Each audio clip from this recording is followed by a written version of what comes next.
Tesla Takedown. That is the name of the website.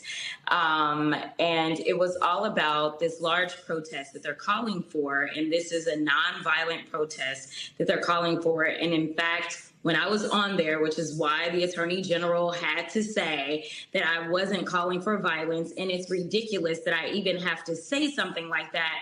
But because they are trying to twist our words, one of the things that I told people to do is make sure you are adhering to the laws in your area. Make sure you know what it looks like to protest and to be able to raise your voices and to exercise your constitutional right to free speech. And what we see is that they want to dull our free speech rights. They want to make sure that those that are participating in the press, because we saw that there have been recent attacks specifically on this news organization, they want y'all to kind of tamp down what you say and hopefully buy into the lies instead of going out there and just telling the truth.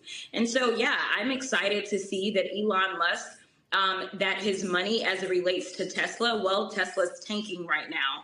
And I'm okay with that. So just in case the slow people listening decide to clip this up later, I just want to say that I have never promoted violence whatsoever, yet I've also never made excuse for those violent actors such as the ones on January 6th. So Pam Bondi, if you have an issue with terrorism, maybe you should talk to your boss about locking back up those guys that he let out that participated in January 6th.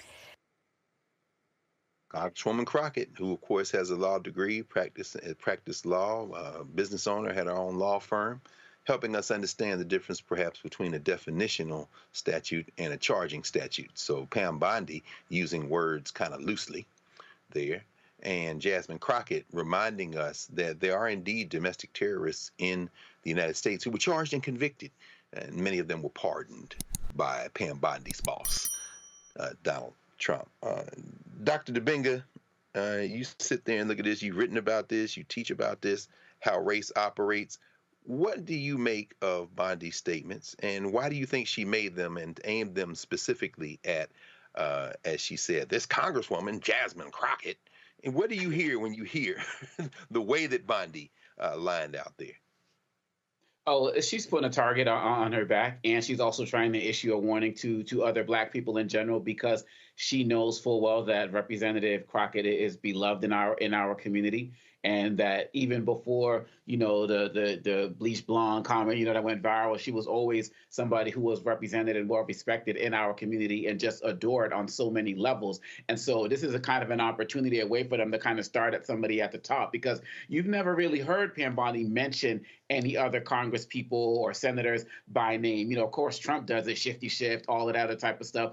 But Pam Bondi doesn't really do that. She kind of speaks in generalizations, but now she's trying to issue that particular type of warning. And the fact of the matter is that letting people know that we're going to protect Tesla in any way, shape, or form. We're going to sell cars on the lot. We're going to, advertise selling the stock. But now we're also going to stop these acts of domestic terrorism. But as Representative Crockett said, now looking at the real terrorism that happens across this country on a daily basis, she's trying to throw some shots to say you better be careful.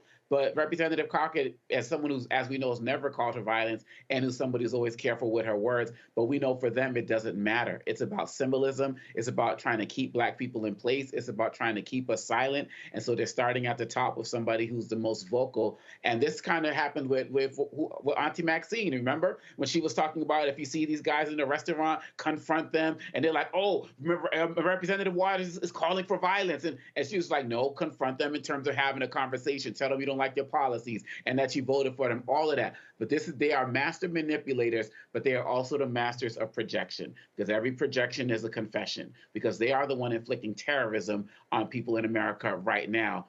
Look at the people who they just shipped to El Salvador as the latest example.